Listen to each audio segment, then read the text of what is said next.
Hello everyone. I want to start by thanking the Judith Herb College of Education for giving me the opportunity to speak at this scholarship reception. I'm sure you can tell I'm much older than some of the students in here, so my story is going to take a long time. Hang in there.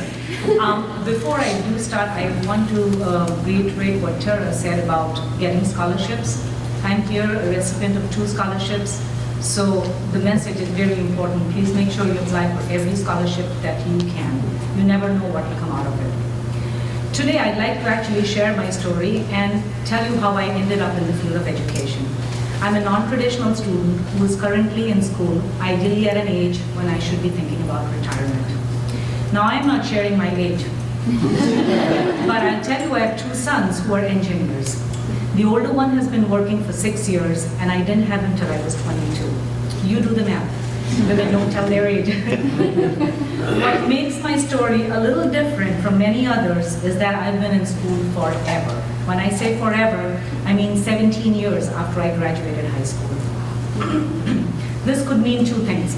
1, I'm still working on deciding what I want to do when I grow up. Or 2, I'm truly passionate about learning and used every opportunity to learn more. In my case, it is a bit of both. I grew up in India and married a man in the military, so we moved often. Pursuing a career goal was not easy. My priority was raising a family, and I changed career plans to suit that goal. I'm just as passionate about learning. Since childhood, I've learned whatever I could, whenever I could. So how did I end up with so many years in college? In India, everybody goes to college after high school. In the 80s, boys went because they needed to have a career, and girls who were not required to have a career did to increase their prospects for marrying an educated man. Oddly enough, when I finished high school, I did not want to go to college. I loved planes and wanted to join the airline industry. I thought I could easily become an air hostess or what you call a flight attendant here. But I found out that even airlines in India preferred that you have a college degree. So I enrolled in the bachelor's degree in home science with a specialization in fashion design.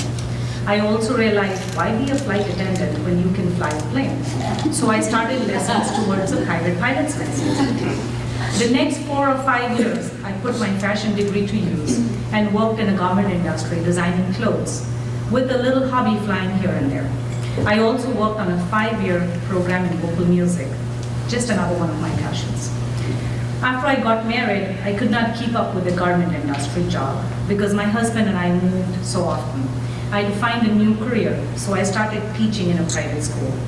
It was my first teaching job that hooked me in the field of education forever. It showed me the rewards of inspiring young minds and instilling in them the desire to achieve their personal best. I quickly realized I loved teaching just as much as I loved learning. Inspired by the work, I began my bachelor's in education. While teaching, and soon after earned a master's in English and a diploma in art. Bottom line, none of these degrees were planned ahead, especially not when I finished high school. As we moved places, I picked different teaching assignments, science, English, music, art, and used the opportunity to learn more. I've been in education now for 20 years as a teacher and now an administrator. I taught in India for 7 years, and I'm completing 14 years as an employee in the Toledo Public Schools. The experiences of teaching in the 2 countries have been very different. I spent the first 2 years in the US as a graduate student at the University of Akron.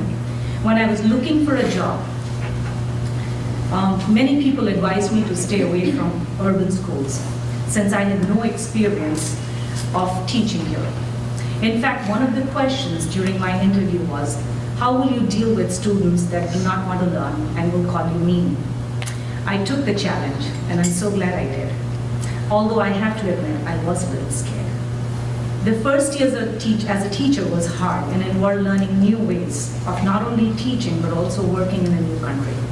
The staff and students at Burndale Junior High, my first school, were very helpful in making the transition so smooth. Interestingly, while I taught 7th, 8th graders home economics, or family consumer sciences as you call it, they taught me how to adapt to this country and how to pronounce words the American way.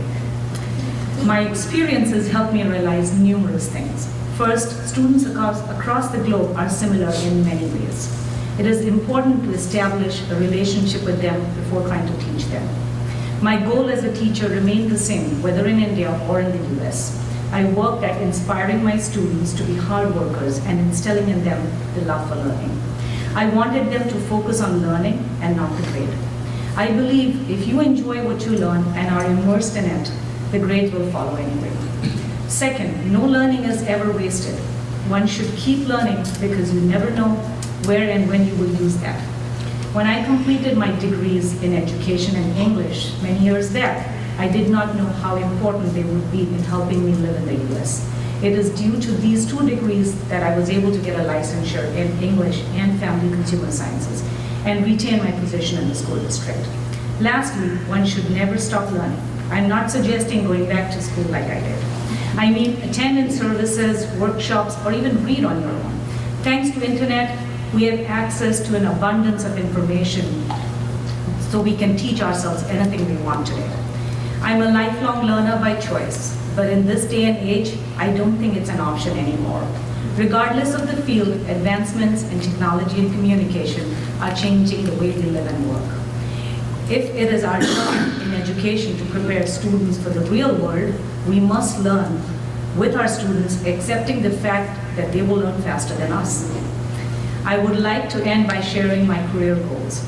I moved into administration 4 years back with the goal to be in a leadership position where I'm able to reach a larger number of students and make a significant contribution in secondary education. I'm particularly passionate about helping struggling students succeed in urban education. As I work on my doctoral dissertation, I would also like to use my research to impact policy and practices in education, especially career technical education.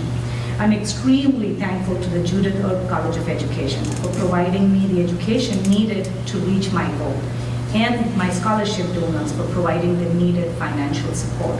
Thank you so much for investing in my future and the futures of many others that have received scholarship today. Without your financial support, we would not be able to fulfill our goals. This may be the end of a degree for some of us, but hopefully it's not the end of learning.